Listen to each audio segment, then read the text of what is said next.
I've been so busy testing FSR3, I haven't done a GPU news video in a while, so let's do one of those, and there is some interesting news. One thing is, I did notice some GPU price drops today, including the RX 6800 not XT version dropping to $399.99 on Amazon. I just posted a community post as I was doing the research for this video, as well as Intel's Arc A310 dropping down to $189.99. This one often gets my recommendation when it drops far enough below cards like the 6600 or 6650 XT from AMD. And at this kind of a price point, I think this would be a very interesting card, although do keep in mind some issues. I've done other videos about Intel Arc and some of the pros and cons there, but that is a very attractive price. The 6800 matches the performance of AMD's 7700 XT, which comes in at $450, and this has more VRAM. Some people were concerned, including myself, with AMD's new technologies like fluid motion frames, which is not the same thing as FSR3. This is the frame generation through the driver level on any DX11 or DX12 game. But as I tested out and announced in a recent video, AMD's preview drivers for this technology have now enabled support for the 6000 series, and I did confirm on a 6800 XT that it was indeed working. You can watch my video for thoughts on whether I think it actually improves the experience overall or not. So at this point, that kind of leaves AntiLag Plus as the only thing that currently seems like a reason to buy the 7000 series over the 6000 besides AV1 encoding. So it'll be curious if AntiLag Plus latency reduction technology eventually makes it the 6000 series as well.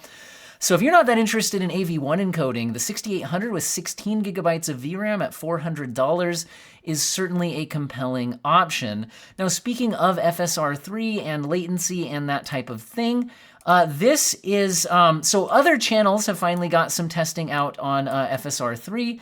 This is from the Digital Foundry video where in my videos I said it seems like when I was playing around with it that with V-sync off, FSR3 looked terrible. With V-sync on, and if you're pushing your monitor's max refresh rate, it seemed pretty good, at least in Immortals of Avium. I still saw some judder in Forspoken, which could be V-sync judder. Anyway, Digital Foundry did get a direct quote from AMD about this. They did say, for V-sync off use cases, the FSR3 implementation in our two launch titles, Forspoken and Immortals of Avium, is using a slightly earlier version of the FSR3 codebase.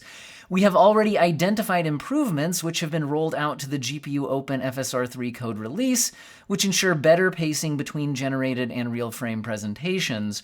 When playing the currently released titles on a high refresh monitor, we recommend playing on high refresh monitors with V-sync on.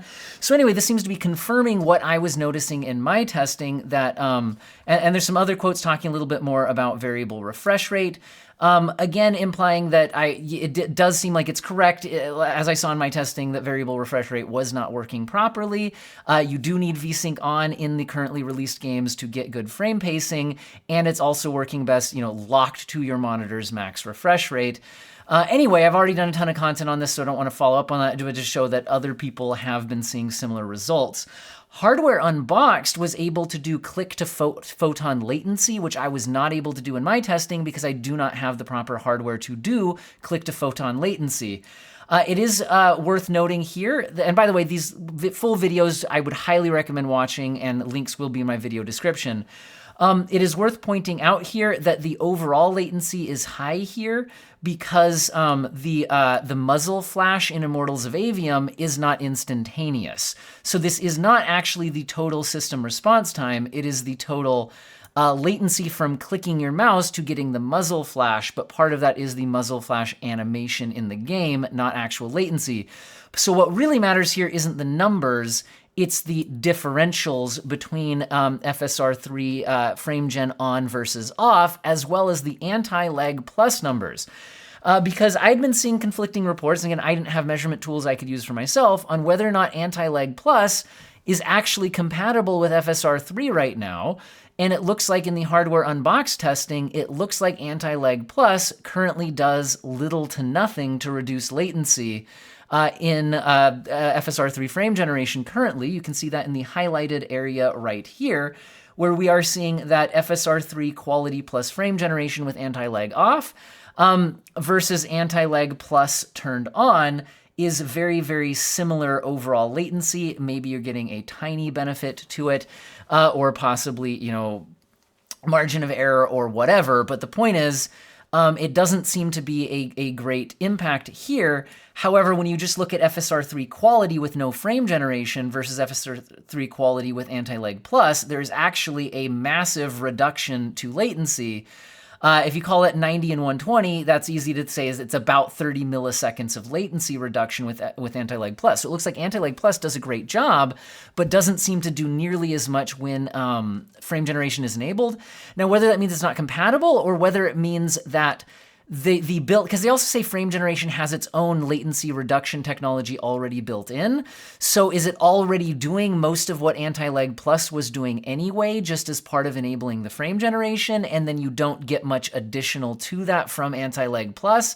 That's my other question from looking at this chart, because if you look at enabling FSR3 native AA frame generation versus FSR3 native AI. Well, I guess anti-lag plus here, I guess there is more. Guys, it's complicated. The point is, it's looking like there is some questionable interaction with anti-lag plus with frame generation enabled, and that might need some additional exploration and testing, but I don't want this video to just be about FSR3, but I thought that, you know, some other channels were able to get some information from AMD that I wasn't able to get, or do some click-to-photon latency testing that I wasn't able to do.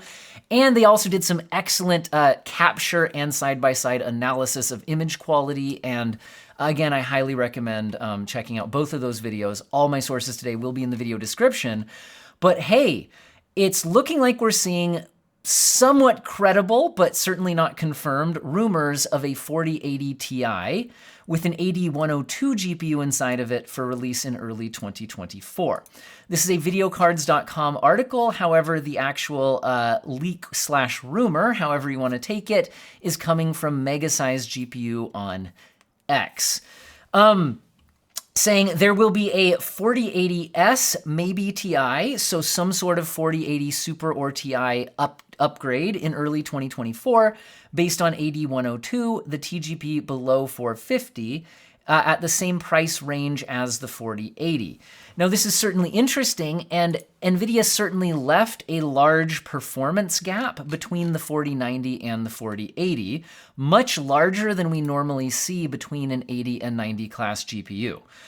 So, that certainly made it reasonable for us to assume there would be a 4080 Ti incoming at some point, or maybe they could call it a super.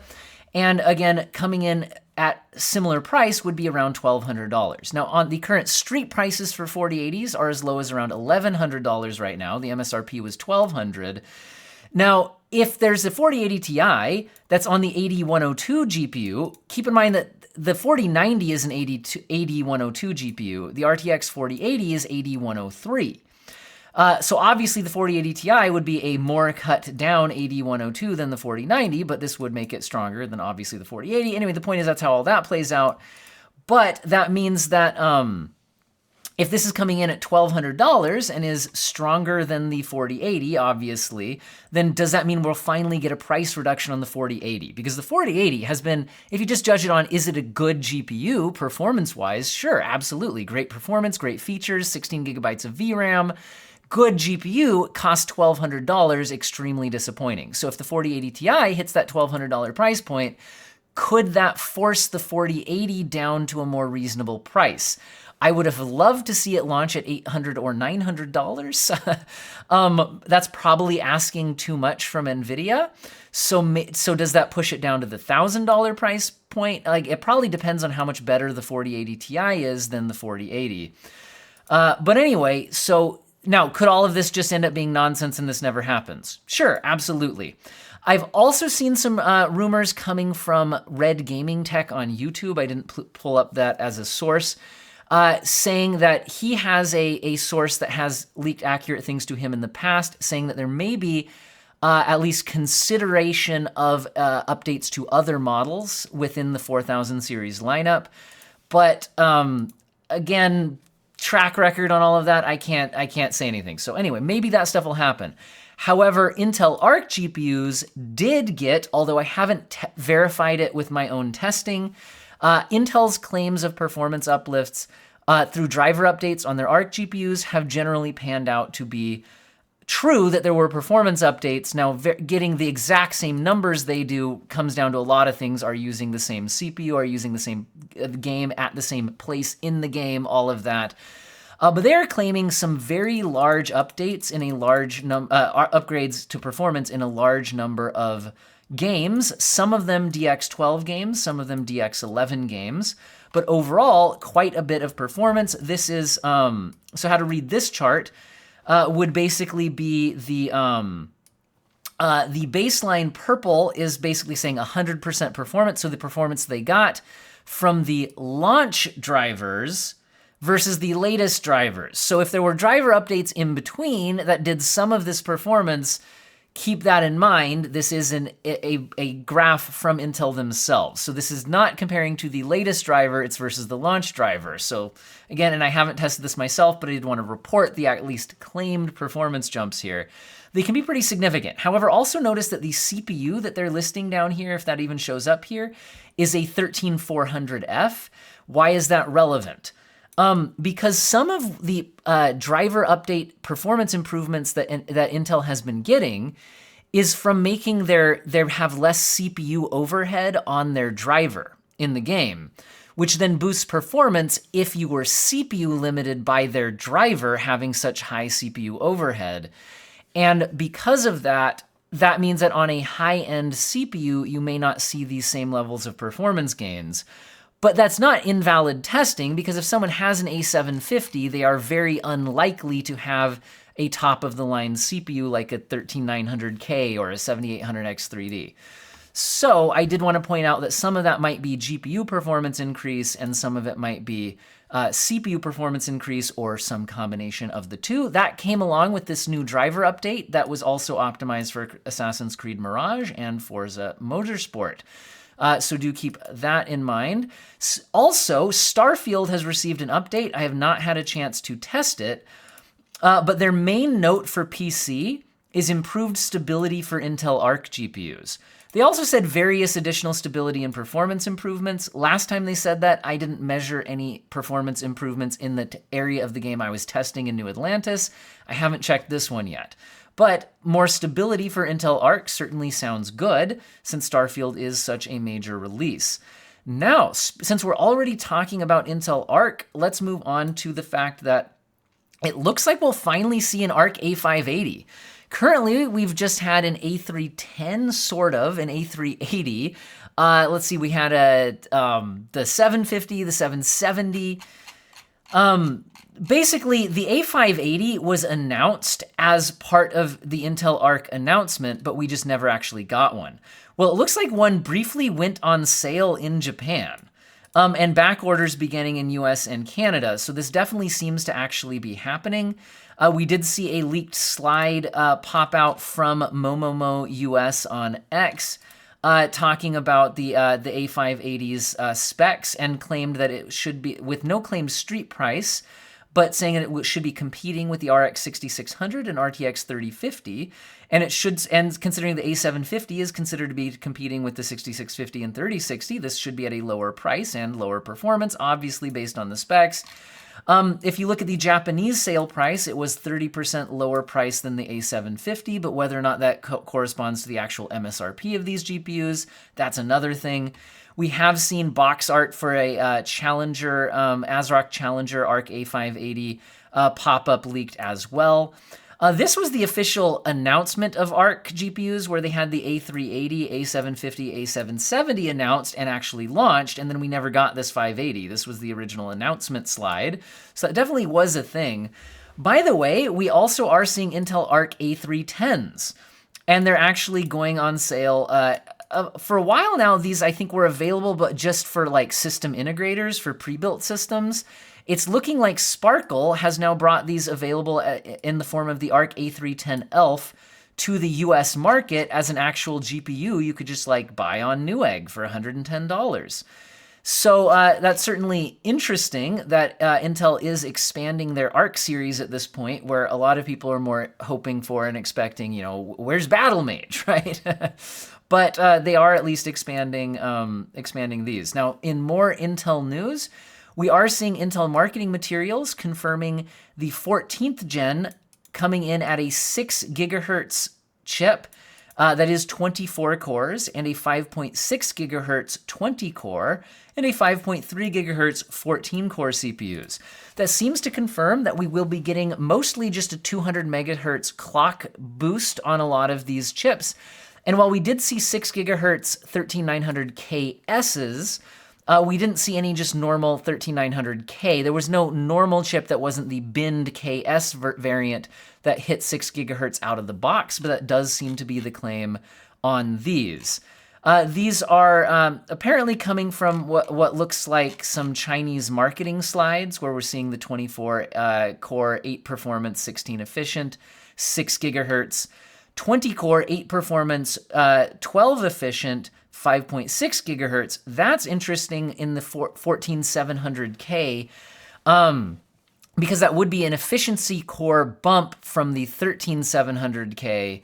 So that's at least kind of interesting, but mostly this lineup does seem to be honestly a small performance jump for gaming, because the efficiency cores on the 14700K not really going to help you in gaming.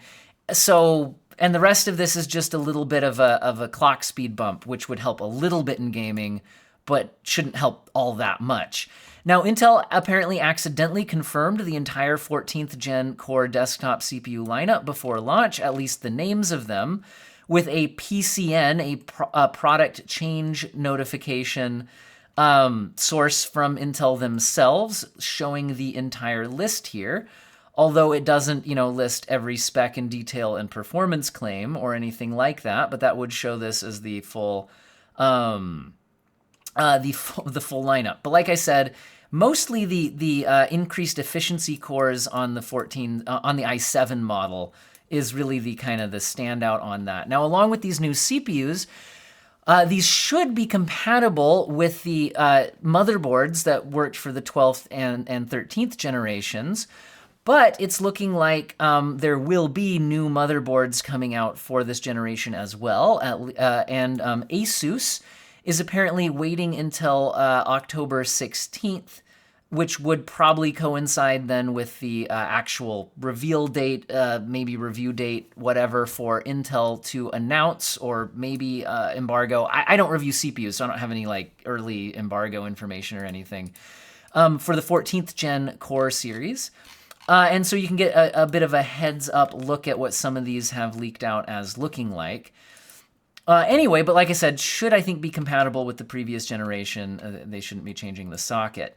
Now, in other GPU news, we are seeing rumors from WCCF Tech claiming that an RX 7900M RDNA 3 mobility GPU should be coming in, and they have some specs for it.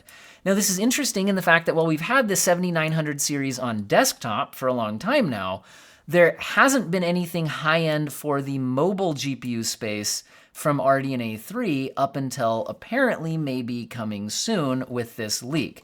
Now, as far as I can tell, WCCF Tech is just going off of their own sources. They don't seem to be quoting anybody else. They're just making these claims. So, you know, WCCF Tech has leaked some things citing their own sources correctly in the past, although I don't believe they've always got everything 100%. Now, that could just be that things change behind the scene after leak took place, whatever. But anyway, this is certainly not official AMD information, but this is the claim. The claim would be for the specs to be the RX 7900M featuring a total of 36 workgroup processors, which would be 72 compute units, making up 4,608 cores, which would be 20% more cores than a 7800 XT and 10% lower cores than the 7900 GRE. Saying that in terms of memory, it will be equipped with a total of 4 MCDs, which would be a 256-bit bus with 16 gigabytes of VRAM. And so, yeah, that's where you are. As for power efficiency numbers, there's claiming that it has to be 160 watts, but could be pushed up to 200 watts with Smart Shift technologies. Now, this will have to clock lower than desktop parts that have a higher wattage, obviously. Now, my main concern for the RDNA 3 mobile chips is just the fact that we've seen that AMD is significantly less power efficient than NVIDIA with this generation, and in the desktop space, if you have a big enough power supply and you don't care too much about your energy bill and noise, you might just kind of ignore that, right? Like, okay, I don't really care about the extra 60 watts or whatever, 90 watts, whatever it happens to be in the GPUs you're comparing between AMD and NVIDIA. In the mobile space, it is much more crucial to hit power efficiency targets. And so I'm curious to see how this will stack up against NVIDIA GPUs at the same power draw number. Maybe AMD has something, shoring that up a bit compared to what we've seen in the desktop space. Maybe not. We'll have to see. Let's see. I think this is an videocards.com article just with a chart kind of summarizing AMD, those same claims. This is the leak from WCCF Tech, this is not another confirmation of it. Their source is the WCCF Tech leak, but they did put together a nice chart here showing what that spec number would look like up against the current chips that we actually have, which are 7600s through 7700 variants, and then up against what NVIDIA is offering in their mobile space. Because again, their RTX 4090 mobiles, which to be clear are AD103 chips, so not equivalent to a desktop 4090, in that offered in the 80 to 150 watt range. So if this is 160 watts and could be pushed higher, how competitive with that is that going to be? I guess that's what I'm kind of bringing up. We'll have to see. We're also seeing rumors that NVIDIA could be introducing a new RTX 3050 6GB version that is definitely worse and cut down compared to the 3050 8GB that we already have. The only good thing about that could be hitting a 70-watt TGP. So that's something, and you'll probably start hearing some footsteps upstairs because it sounds like my kids just got home from school. So we are going to have to, make the rest of this video pretty quick. So let's roll. We're also seeing AMD Ryzen Threadripper PRO 7000 Storm Peak CPUs to unveil on the 19th of October, up to 96 Zen 4 cores for workstations. Again, this seems to be WCCF Tech quoting their own sources. So we'll have to see what actually comes of that. It's certainly more cores than we've seen on the previous generation of Threadrippers, which should boost performance regardless of any, architecture bumps, per core, which should also happen. So this does look pretty interesting. Again, sorry for all the stomping noise upstairs. We've also seen that a Windows 11 preview update, so people just signing into those preview versions, was having some issues resetting some settings within AMD drivers, which was kind of weird. I was going to talk a little bit more about that, but I don't think it's going to affect a lot of people because I think that was just a preview version of Windows updates, so hopefully the full build won't have that issue. Asus RTX 4060 Ti with a built-in SSD slot is reportedly launching soon, according to an EEC listing and reported here at videocards.com. This has an SSD slot. Now, don't think that, can I use that as VRAM? No, this would apparently just be a new place to add an SSD into your PC. It could attach to your GPU. Whether Asus would do any kind of weird, you need a certain motherboard to be compatible with this, I don't think they would do that. That would be disappointing. Ideally, I think it's that the 4060s don't actually use their whole PCIe slots, right? Aren't they just ×8? So wouldn't you just use the other ones maybe to run your SSD connection somehow? That's how I'm assuming it works, but kind of interesting. In new GPU cooler news, we're seeing another RX 6600 launch. This one's an ASRock Challenger in white, so some people are interested in white GPUs. I also find it interesting that this far into the 7000 series, we are still seeing new models launched for the 6000 series. Currently, the RX 6600 is filling a price slot lower than anything in RDNA 3 7000 series, so maybe that makes sense why those would continue to receive updates and new versions. I was going to talk a little bit about the new system lag metric that's available in the preview drivers on AMD. However, the main detail is that this is only available in games with AntiLag Plus support. And and apparently only in DX12 versions of those games. It's kind of interesting, but I think I'll talk about that more in the future because, like I said, kids are home and I am going to go give them my attention. And I hope all of you have an excellent day.